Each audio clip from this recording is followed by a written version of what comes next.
ಅಯೋಧ್ಯೆಯ ರಾಜಕುಮಾರ ರಾಮ ಧರ್ಮದ ಹಾದಿಯಲ್ಲಿ ನಡೆದನು.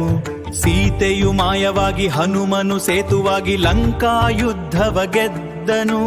ರಾವಣನ ಸಂಹರಿಸಿ ಅಯೋಧ್ಯೆಗೆ ಮರಳಿ ಸಿಂಹಾಸನವ ಏರಿದನು. ಇದು ರಾಮಾಯಣದ ಕಥೆ, ಜಯ ಘೋಷ ಮೊಳಗಲಿ.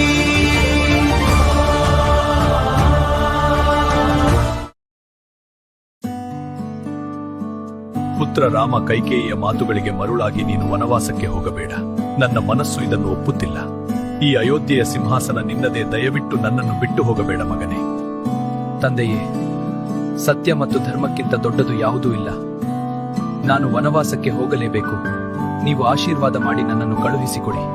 ಮಹಾರಾಜರೇ, ನಮ್ಮ ಪ್ರಾಣದಂತಿರುವ ರಾಮನಿಲ್ಲದೆ ಈ ಅರಮನೆ ನಮಗೆ ಸ್ಮಶಾನದಂತೆ ಕಾಣುವುದಿಲ್ಲವೇ? ರಾಮ, ನಿನ್ನ ತಂದೆಯ ಮಾತನ್ನು ಒಮ್ಮೆಯಾದರೂ ಕೇಳಬಾರದೆ? ಅಮ್ಮ, ಕೈಕೇಯಿ ಮಾತೆಯ ಮಾತನ್ನು ಮತ್ತು ಅವರಿಗಿದ್ದ ವರವನ್ನು ನಾನು ಉಳಿಸುವುದು ನನ್ನ ಧರ್ಮ.